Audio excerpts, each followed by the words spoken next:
My name is Ashley Watt, and this is my Module 8 assignment over the internal and external communication at Cheney Schools. Right off the bat, in the middle, um, at the very top, is students. And I think that is something as we develop all of our communication strategies and create those norms that we have internally and externally, it needs to be student driven. And we need to have the goals of making our students successful in mind no matter how we communicate. For our students, our goals for them while they're with us is that they develop their communication skills, whether that be orally, written, using technology, and making sure that they understand how to correctly utilize media. We also want them to feel safe to communicate their needs to our staff members so that we can properly serve them and they are safe and they can succeed within our walls and outside of our walls. Our Board of Education, I think, really hits internal and external. It is a representative, elected group of community members. Of those 7 community members, 5 of them have students within our school system right now, so they are very vested in the success of our students. They communicate via email and Google Documents. Before every board meeting, the district clerk emails out the district reports. It is all of our school board members also have district emails, so they are supposed to review all of those documents. Board meetings are held the second Monday of every month at 7 p.m. in the library physically. Of course, the last couple of months we've had to do Zoom meetings, but we make those public, so meetings are public until they go into executive session, and they also made sure to Zoom the last board meeting publicly as well. And the meeting minutes are published so that everybody can see them, and they're actually emailed by the Wednesday after every board meeting. The district clerk emails those out for people to have. Communication norms. This is something that it just kind of covers the basis of what is happening in our district. All teachers are issued a computer and we use Google Suites. So all teachers also have emails and we are expected to communicate via those computers. Our pre-K through 4th have access to a computer lab. 5th graders have individual devices that they keep in their classrooms. 6th through 8th graders have Chromebooks and are allowed to take them home. 9th through 12th graders have MacBooks. The 5th through 12th grades and staff have a school-issued email. We have what's called the Swift K-12 all-call system. So that is a system that we have that text, emails, and phone calls anytime that we need to mass communicate happenings at the school.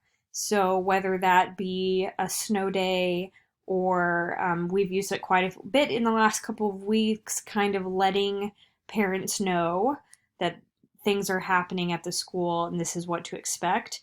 We try not to overuse that system and rely more on emails of certain events and things like that, because we don't want parents to be bombarded, but it is it's been a nice system to have, especially in the last couple weeks. We do have a district website. On that district website, it is split up into elementary, middle school, and high school. We have district social media, which is maintained quite a bit by our vice principals, and they try to communicate at least weekly via Twitter, Facebook, and Instagram as well. There are several other Instagram accounts and Facebook accounts within our district that are like student organizations and things along those lines as well. We also have office staff we have district office staff, elementary secretary, middle school secretary, and high school secretaries that are available while the school building is open to communicate with via phone. So those are just some norms that we have. To look at our internal communication, our superintendent is kind of our he is the go-between between our Board of Education, our community. He attends state and local education meetings. He communicates via email, phone calls, and physical meetings as needed. Our administration team is actually made up of the superintendent, the 3 principals from the schools, vice principal, athletic director, and the other area directors. So we have technology director, a curriculum director, curriculum coaches, college and career readiness director, and then as needed, the food service director comes in, as well as the transportation director. The administration team meets every Monday at 1 p.m. in the district office physically. This reports, they also have to, the district administrative team each have to fill out a Google document about district happenings to the Board of Education twice monthly. So it's kind of an ongoing document that everything can be added. Any minutes and things also are kept on Google documents as well. Building leadership teams. This is comprised of rotating representative teachers.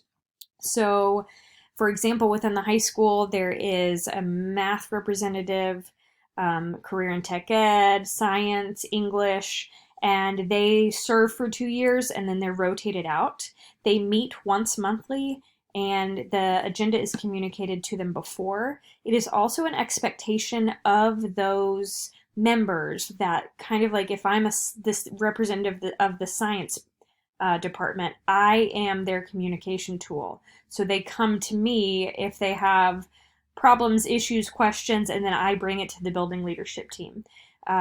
So that is something that they're also reported to the district. Our teachers attend monthly staff meetings as needed. They're expected to be a part of that building leadership team as their rotation arrives.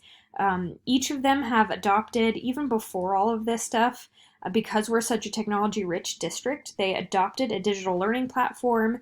A majority of our teachers use Google Classroom. We have some that use live binders, and in our elementary, they really have turned to Seesaw as what they use, especially right now, to communicate, and Zoom as well. Our teachers are expected to communicate via email, phone calls, and meetings. They are also expected to help with reports for like our KISA documents and attend the professional learning days that we have throughout the year. Something interesting that I really like is we have seminar families. So there are 18 seminar groups and you will have a group of 14 students, and those students you meet with every other day. And this is kind of where you get to know those students really well, you communicate them. I feel like the seminar families are where we get a lot of our communication that's not necessarily content driven, but it's focused on what the happenings of the school, building that social emotional, talking about career readiness and things along those lines happen. And so I think a lot of really important communication and relationships is built in those seminar families. Our external communication, our families they provide, when they enroll, they provide correct phone number, addresses, and emails for communication. They also provide all the other pertinent information we need, health guides, stuff like that, the best way to get a hold of them. We have orientation events that they can attend at the beginning of the year. It's a real expectation. They attend parent-teacher conferences, athletic events, and we do parental surveys, especially at the beginning of every year. And because of this digital learning change we've had to have, we've done quite a few parental surveys. We did one before and one kind of as a follow-up. Support groups that we have parent-teacher organizations. Our big booster club is called the Cardinal Club. Those two, PTO and Cardinal Club, they communicate through email, phone call, and media postings, but they meet monthly. Our CTE Advisory Council, our Site Council, and our alumni groups meet once a semester. So they also communicate through email, phone call, and media postings, and there is a district representative at all of those support groups.